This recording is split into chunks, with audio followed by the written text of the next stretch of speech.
లేదు sir. Boys రండి sir నేను చెప్పేది వినండి సార్.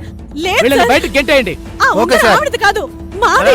తీసుకుపోండి బయటికి. లేదు అరే, సార్. అరే, అది- రామా ఓ రాజు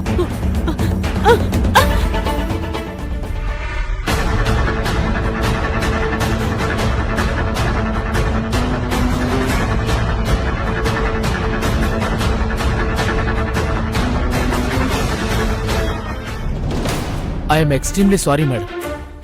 ఇట్స్ ఓకే అండి.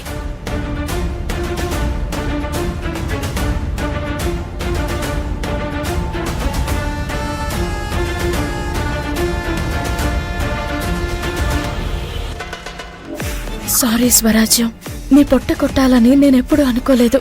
కానీ మీరు ఈ ఉంగరం ఇవ్వకపోవడంతో నాకు తప్పలేదు.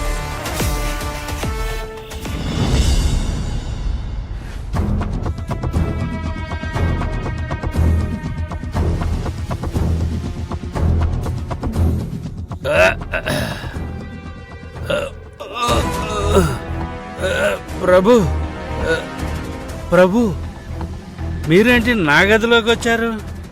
ఇది నేను బాలిక ఉన్న గది. మళ్ళీ కొట్టారంటే చిన్ముద్రకు లేకుండానే యమలోకం వెళ్ళిపోతాం. నేనేమైనా తప్పు చేసి తినా ప్రభు? అంటే ఏం చేస్తున్నావో తెలియనంతగా తాగావన్నమాట. లేదు ప్రభు, చాలా కాలమైంది కదా. ఏదో చుట్టపు చూపుగా 2-3 గ్లాసులు అంతే ప్రభు. నీవు 2 గ్లాసులతో ఆపి ఉండవు. తాగి నా గదిలోకి రావటమే కాకుండా డబ్బులున్న పెట్టిని తీసుకుపోదాం అనుకున్నా. ఒక ఆడదాని మత్తులో పూర్తిగా పడిపోయా.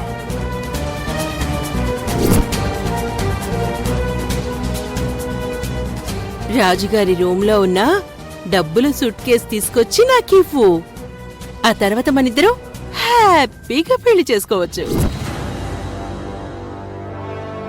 ప్రభు నన్ను క్షమించండి. ఏదో పెళ్లి చేసుకోవాలన్న తొందరలో. గుప్తా, ఈ మానవులు మనకంటే మాయావులు. మనం జాగ్రత్తగా ఉండాలి. అవును ప్రభు, నాకు కూడా ఇప్పుడిప్పుడే తెలుస్తోంది. చిత్రగుప్త, ఈరోజు ఎలాగైనా ఆ చిన్ముద్రికను మనం దక్కించుకోవాలి. లేకపోతే మన లోకానికి వెళ్ళటం అసాధ్యమవుతుంది. అది అసంభవం.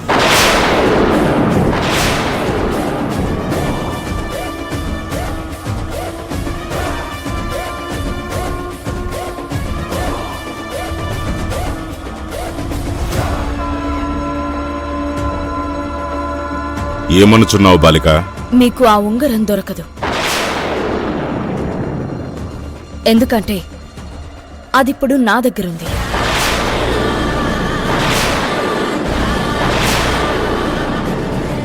అది నీకెలా దొరికింది బాలిక? స్వామి, మీరు దైవం. కాని ఆడదాని కన్నిటికీ పరమాత్మ కూడా లోబడాల్సిందే. కాబట్టే అన్యాయంగా శపిస్తుందని తెలిసినా ఆ శ్రీకృష్ణ పరమాత్మ గాంధారి శాపాన్ని స్వీకరించాడు. తన ప్రాణాన్ని సైతం త్యాగం చేశాడు. ఒక ఆడదాని కన్నిటికి పరమాత్మ అంత విలువిచ్చాడు. కానీ మీరేం చేశారు? నా కన్నిటికి విలువివ్వలేదు. నా బాధని అర్థం చేసుకోలేదు. బాలిక, నీవు సృష్టి ధర్మాన్ని మీరుతున్నావు. నేను కాదు, మీరే మీ ధర్మాన్ని విస్మరిస్తున్నారు. కాబట్టే మీరు ఎన్ని చేసినా ఏం చేసినా అమ్మవారి దయ వల్ల ఉంగరం నాకు దొరికింది. బాలిక, దైవంతో పరాచికాలు వద్దు. ఆ చిన్ముద్రిక ఇచ్చేయి. ప్రభువులు వారు నీకు అఖండ ఐశ్వర్యాన్ని, ఆరోగ్యాన్ని, కీర్తి ప్రతిష్టల్ని ఇస్తారు. అవేమీ నాకు అక్కర్లేదు. నా భర్త నీడలో నేను సుఖంగా ఉండడమే నాకు కావాలి. ఆ వరం ఇస్తే చాలు. కుదరదు బాలిక. దీనికి నేనే కాదు, సమస్త దేవతలు ఒప్పుకోరు. యమధర్మరాజా, అమ్మవారి ఆశీస్సులు నా పైన ఉన్నాయి కాబట్టే ఆ చిన్ముద్రిక నాకు దొరికింది. మీరెంత ప్రయత్నించినా దాన్ని మీరు సాధించుకోలేకపోయారు. స్వామి, ఎప్పటికైనా అర్థం చేసుకోండి. మిమ్మల్ని ఇంత ఇబ్బంది పెట్టడం నాకు కూడా బాధగానే ఉంది.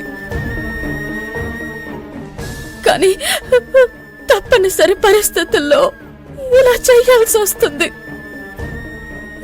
నా భర్త ప్రాణాలను నాకిచ్చేయండి. మీ ఉంగరాన్ని మీకు ఇచ్చేస్తాను. అక్కర్లేదు. సృష్టి ధర్మాన్ని నువ్వు మార్చాలనుకుంటున్నావు బాలిక. అది ఎప్పటికీ సాధ్యం కాదు. మేము నీ భర్త ప్రాణాల్ని తీసుకుని వెళ్తాం. ఇంత బ్రతిమాలుతున్నా మీ మనసు కరగడం లేదా? నీ కన్నీళ్ళకి కరిగిపోయేవాడు యముడు కాదు బాలిక. నా ధర్మాన్ని అతిక్రమించి నేను నీకు ఏ మాట ఇవ్వలేను. సరే ప్రభు, ఇక నేను చెప్పేదేమీ లేదు. ఎవ్వరిని ఇబ్బంది పెట్టైనా నేను నా భర్తని రక్షించుకుంటాను. ప్రభు, పతివ్రతలతో మనకెందుకు? ఆవిడ అడిగింది ఒక్క ప్రాణమే కదా, ఇచ్చేద్దాం. యముండా, అన్నీ తెలిసి నీవు కూడా ఎలా మాట్లాడతావేంటి? ఒక జీవి ఎన్నో జన్మలు ఎత్తిన తర్వాతే పరమాత్మని చేరుకోగలుగుతాడు. ఆత్మకి పరమాత్మకి ఉన్న ఆ సంబంధాన్ని మనం చెడగొట్టకూడదు. దానివల్ల చాలా అనర్థాలు జరుగుతాయి.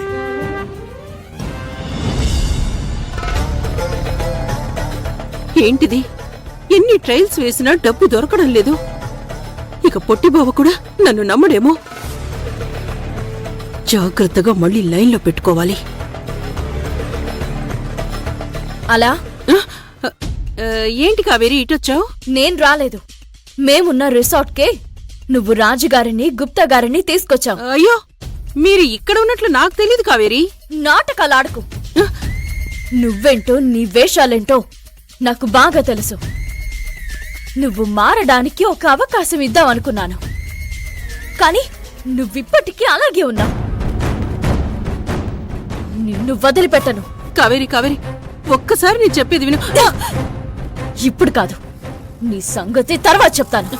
కావేరి, అది కాదు.